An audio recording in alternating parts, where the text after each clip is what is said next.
Hello everyone, it's Grandpa Hickory. Welcome to my video. I wanted to tell you a story about back in the 1950s when I was a lad of a boy. And I've titled this, The Widower, Mr. Riley, and the Cane Pole. Now, back in the 1950s, me and my brother, we used to go in the woods. My dad had taught us how to make little throw lines, because we didn't have poles or anything like that. And my dad showed us how to rig it. You put your bite sinker on it. You bite it on the line. We had, back then we had nylon twine, fishing twine. We didn't have monofilament, all that fancy stuff they got nowadays. But anyway, my dad showed us how to put the sinkers on and how to tie a hook at the bottom. Then you got your sinker. And then further up, on your line, you had, when back in the 1950s, our corks were called, well, we always called them pencil corks. Now, they stood up like this in the water, just like a pencil. And all of a sudden, they'd take off and they'd go down, and you'd pull in a fish. Well, when we would go to buy, there's a little general store way out in Raleigh, Texas. I forget the name of it. I think it was called Oakins or something like that. But me and my brother would go in there, and when our corks had busted and everything, we broke the pencils on them and things, you know, so you couldn't see it. All you had was the round little ball in the water, and you couldn't see that telltale sign, what we called the pencil. And then all of a sudden, choom, it'd go under. Well, we'd go in there, and back then in the 1950s, you could buy a dozen of them for $0.25. So we went in, we'd buy a dozen pack a piece, and we kept them in our drawers at home, and we would take them out and put them on our fishing lines. They lasted us, a long time. But let me tell you what happened to me now. My dad showed me how on your throw line that we cross out, you had your twine here in your hand, and you had it fit in your hand like this, and it's about that big around. It's like it's cardboard, like a toilet paper, the middle of a toilet paper, but they were smaller. They were only like about that big around, and then the nylon twine was wrapped around it. When you bought it, you got it. Well, my dad taught us to hold that in our hands, and then your twine came up between these two fingers here. Now you had, right here, you had your line swinging and swaying. And of course, it had that bobber on it, the pencil bobber. Then down below it, it had your bite-on sinkers. They were lead. And then down below that is where your hook was with your bait on it. And then you would swing that, and then you would throw it, and then you would open your fingers, and the twine would feed out, much like rod and reels, I guess, of nowadays. But we didn't have those kind of fancy things back in the 1950s. But let me tell you what happened to me one day. Me and my brother went way out, and as we always did. And we come along this bank of this big old huge pond area that there was limestone, like a limestone cavern, you know. And we walked along the edges. They had ledges. My brother was on one side. I was way over on the other. And we were walking, and sometimes those ledges, they got real narrow. Now, you know limestone is slippery if any of you have ever done this kind of fishing. Pond fishing way out in the country, going along streams. And any road, I was going now, a lot of it on the limestone, it collects moss, just like the moss that's down in the water, the flowing water, and on further down where it stopped. And it was down close to this dam that was out there. And it would, puddle. Of course, it was deep. I guess it was 20-something feet deep, you know. But we were walking on the edge, my brother on one side and I was on the other. And I had my line, my fishing line. Boy, we caught fish like you wouldn't believe. Well, we were going to leave. And when we were leaving, I did the unthinkable. I dropped my throw line because I had all that fish I pulled out of the water. Well, when I did, a fish bit that hook, took it underwater, didn't come back up. And I was standing, I was only 5 years old. I tell you what, I was crying. I mean, that was my fishing line.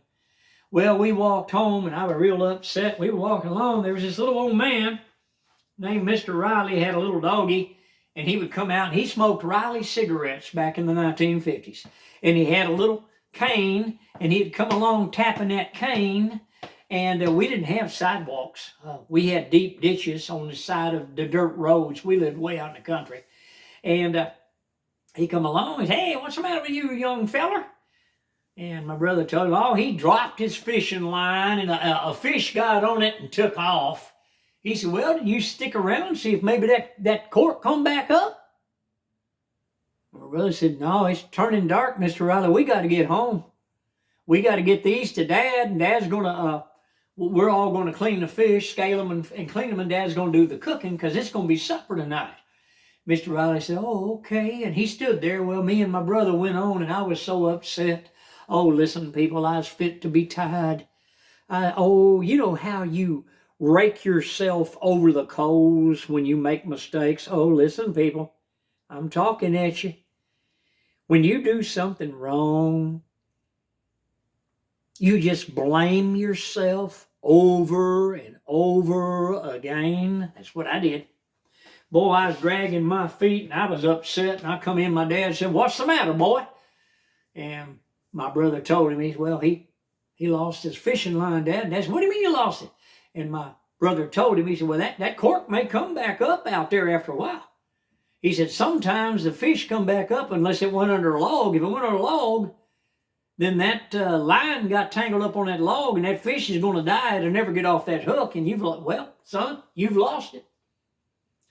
Well, I was real sad. Anyway, we had our supper and all that, and we spent time together and talked and everything. And then late in the evening, went outside and played hide and go seek with my sisters and me and my brother. And we played Mother May I, and we played all kinds of different games. Red Rover, you know, whoever, come over, is either your brother or your sister, whichever one was on the other side. And a lot of the neighbors would join in with us too, and we'd all link arms, you know what I mean, together. We'd holler, Red Rover, let Jerry come over. And then he'd have to come over, and he'd have to break, and we'd catch him.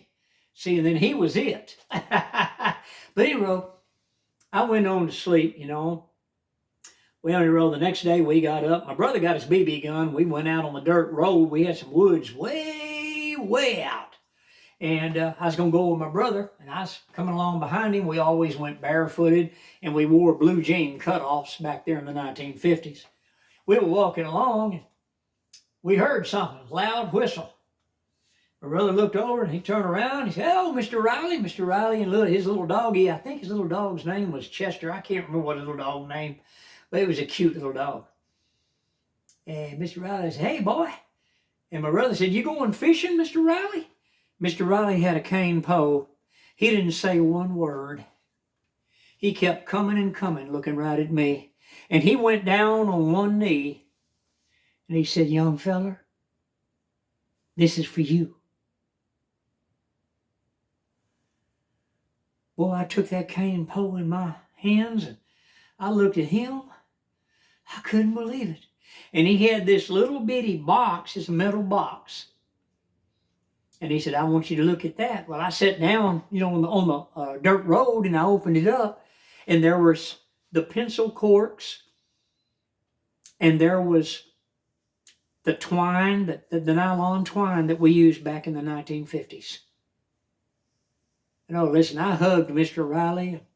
And he rode Mr. Riley and his little dog, I think his name was Chester. They turned around, went on down the road. He shook like this when he walked. He had his cane. And he was doing this while they walked away. And me and my brother said, "Man, that's a good pole." He said, "Man, that thing's solid bamboo." He said, "Man, we got a pole. We're going to catch some fish." He said, "Hey, let's go." I said, "What do you mean?" He said, "Let's go fishing." So my brother went out there, and he dug some worms up. And we went on back down to that pond, down in that little cavern area where that stream, it's a brook that ran down through there. And we caught fish like you wouldn't believe.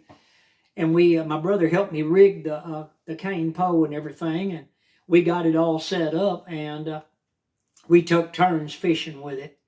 But I just wanted to tell you about that.